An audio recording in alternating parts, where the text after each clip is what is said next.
Oke, kita sekarang akan membahas well stimulasi atau stimulasi sumur.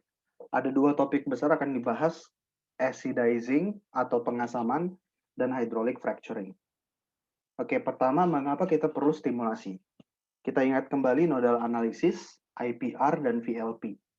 Ketika formation damage terjadi, VLP tidak terpengaruh, teman-teman. VLP-nya tetap.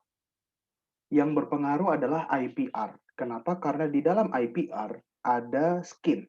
Ada di dalam rumusnya kalau teman-teman ingat, ada unsur skin. Jadi ketika skin terjadi karena formation damage, IPR berubah. Jadi IPR awalnya aman, warna merah, ketika formation damage terjadi, IPR-nya mengecil, sehingga terjadi penurunan atau gap ini.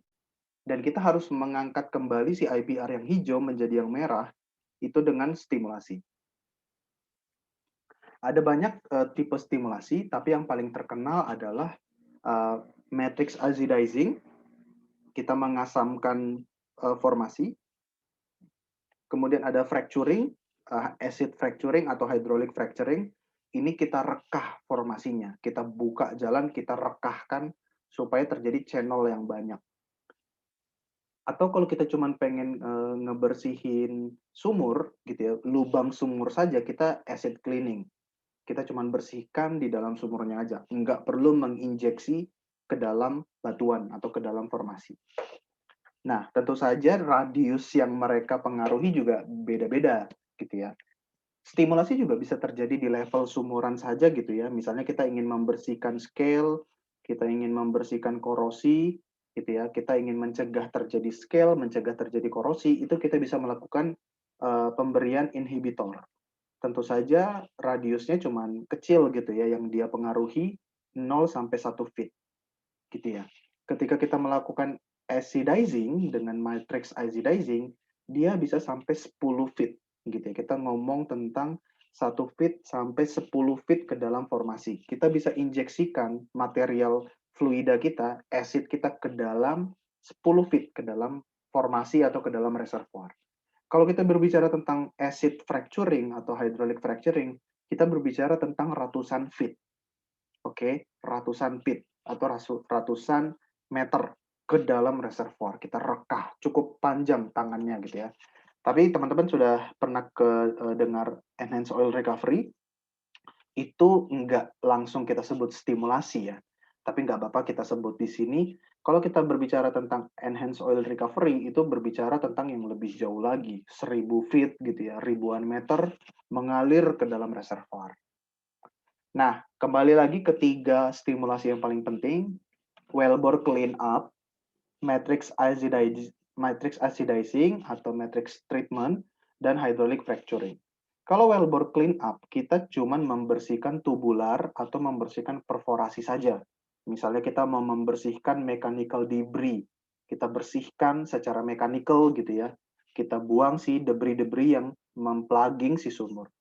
Kalau kita matrix treatment, kita menginjeksikan sesuatu, most likely acid ya, kita menginjeksikan acid di bawah frag pressure. Jadi di bawah tekanan rekah, sehingga injeksi kita tidak merekah batuan reservoir. Gitu ya.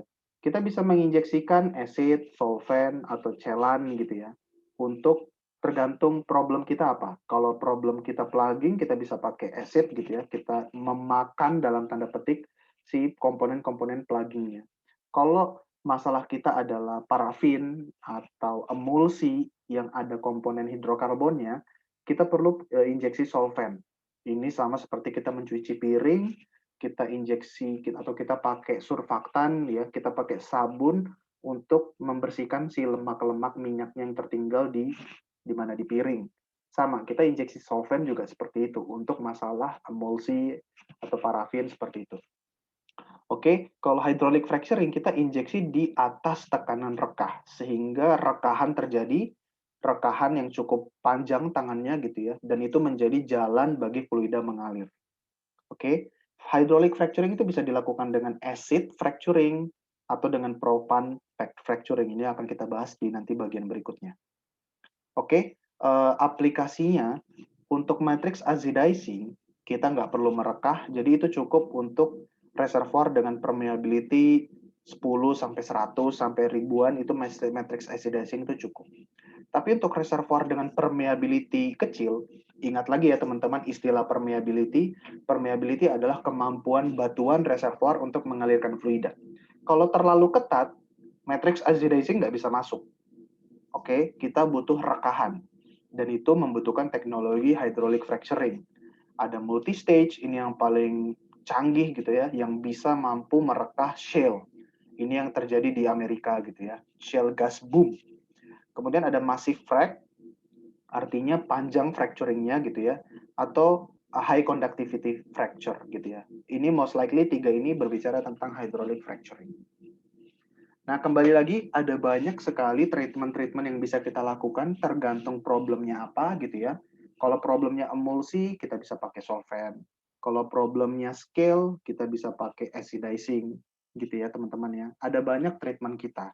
Tapi yang akan kita bahas kali ini adalah kita fokus ke acidizing dan hydraulic fracturing. Karena memang dua itu yang paling terkenal.